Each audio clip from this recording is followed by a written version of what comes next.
Assalamualaikum warahmatullahi wabarakatuh. Ketemu lagi dengan Bu Lina.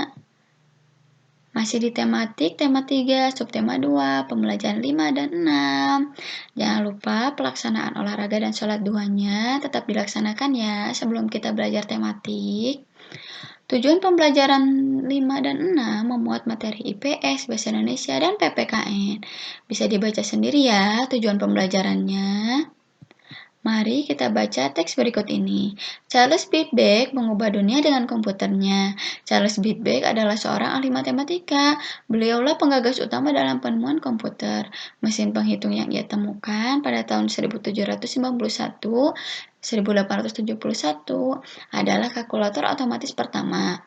Babbage terkenal dengan julukan Bapak Komputer. Babbage yang lahir pada tanggal 26 Desember 1792 mengeluhkan sistem perhitungan yang mengandalkan tabel matematika, sehingga kerap terjadi kesalahan. Babbage ingin mengubah sistem perhitungan tersebut melalui sistem mekanik untuk menekan kemungkinan terjadinya kesalahan hitung.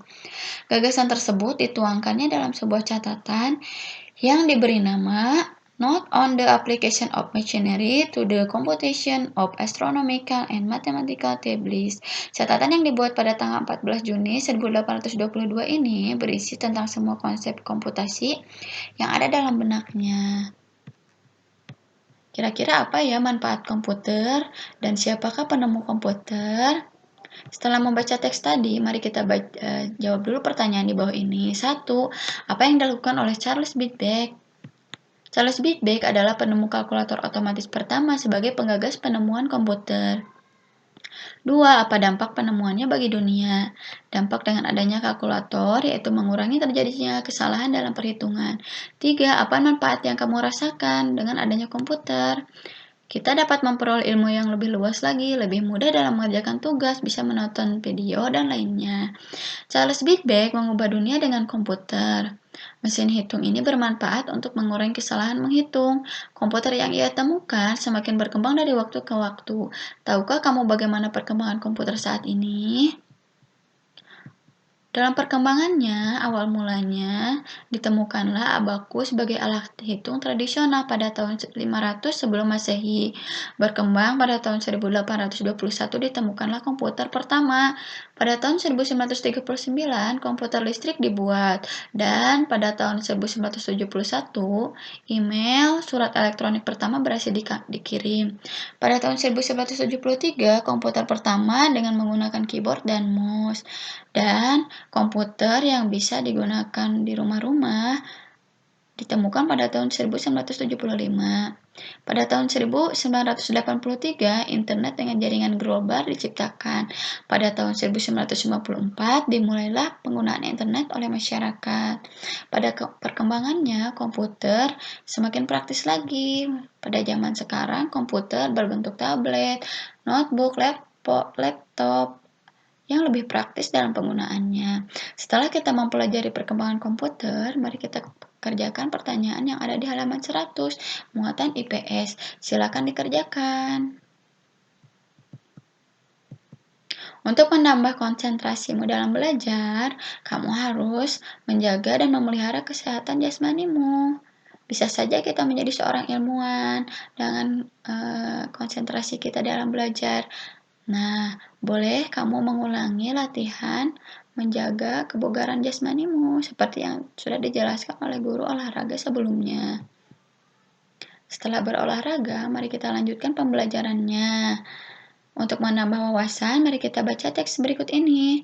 Sejarah penemuan badminton. Nama badminton berasal dari sebuah rumah atau istana di kawasan Gloucestershire, sekitar 200 km sebelah barat London, Inggris. Badminton House, demikian nama istana tersebut, menjadi saksi sejarah bagaimana olahraga ini mulai dikembangkan menuju bentuknya sekarang. Di bangunan tersebut, sang pemilik, Duke of Beaufort, dan keluarganya pada abad ke-17 menjadi aktivis olahraga ini. Akan tetapi, Duke of Beaufort bukanlah penemu permainan ini. Badminton hanya menjadi nama karena disitulah permainan ini dimulai dikenal di kalangan atas dan kemudian menyebar. Badminton menjadi satu-satunya cabang olahraga yang namanya berasal dari nama tempat. Nah, amatilah pensil di sekitarmu. Bagaimana sejarah pembuatan pensil? Mari kita baca teks eksplanasi ilmiah berikut ini dengan teliti. Pensil si kecil yang amat penting. Pernahkah terbayang olehmu gimana sih manusia bikin tanda dan tulisan sebelum ditemukannya pensil? Bagaimana proses penemuan pensil? Hingga menilai menjadi bentuk pensil seperti sekarang dengan proses pembuatan yang lebih modern. Zaman dulu, manusia menggambar dan menulis dengan menggoreskan ujung pisau ke batang pohon. Lalu pada masa Romawi kuno, sebilah logam tipis dipakai untuk membuat goresan pada batu dan lembar daun papirus. Perkembangan pensil dimulai sejak ditemukannya grafit pada tahun 1564 di Borrowdale, Inggris. Grafit ditemukan sebagai material yang dapat meninggalkan tanda hitam yang cukup pekat, namun terbukti lunak dan gampang patah. Untuk itu, grafit membutuhkan tangkai pemegang. Pada mulanya, grafit hanya dibungkus oleh tali yang terbuat dari kulit domba. Terus ditemukan cara untuk memasukkan grafit di antara dua bilah kayu yang dilubangi. Ketika itulah mulai dikenal alat tulis yang kini dinamakan pensil.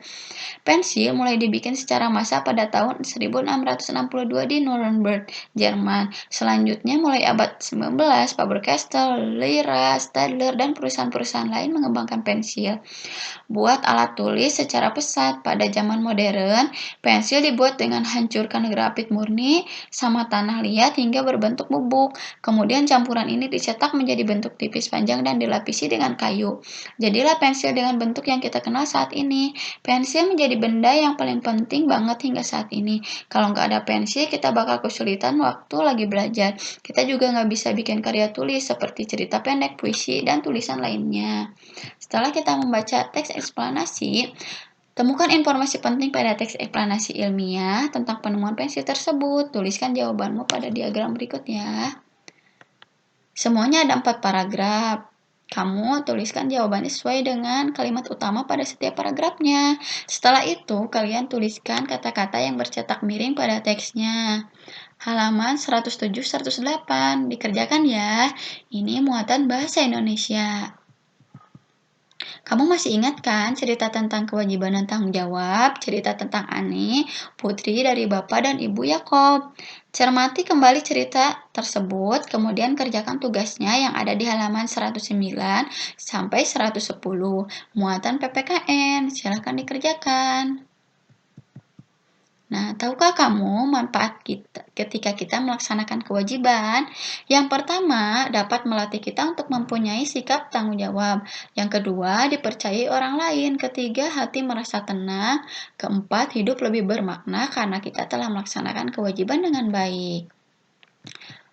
Contoh, dampak dan manfaat ketika kita menjaga kebersihan rumah. Melaksanakan kewajiban di rumah. Yang pertama adalah dampak jika kita bertanggung jawab, rumah akan bersih, nyaman untuk ditinggali, dan kita jadi disayang oleh orang tua. Dampak jika kita tidak bertanggung jawab, yaitu rumah menjadi kotor, tidak nyaman untuk ditinggali, mudah terkena penyakit. Kemudian, ketika kita menjaga kerukunan dengan teman di sekolah, dampaknya jika kita bertanggung jawab, di sekolah kita jadi merasa nyaman, kemudian punya banyak teman. Dampak jika kita tidak bertanggung jawab, tidak nyaman untuk sekolah, kita tidak disenangi teman, dan memicu permusuhan. Kemudian yang ketiga, ketika kita ikut membantu kegiatan kerja bakti di lingkungan masyarakat. Dampaknya jika kita bertanggung jawab, ikut menjaga kebersihan lingkungan, mempererat tali silaturahmi dengan anggota masyarakat lain. Kemudian dampaknya jika kita tidak bertanggung jawab, kita dipandang sebagai warga yang kurang aktif dalam kegiatan kemasyarakatan. Nah, itulah kewajiban dan dampaknya ketika kita tidak melaksanakan kewajiban. Silakan tugas-tugasnya dikerjakan. Pembelajaran kita hari ini telah selesai. Sampai jumpa di video selanjutnya.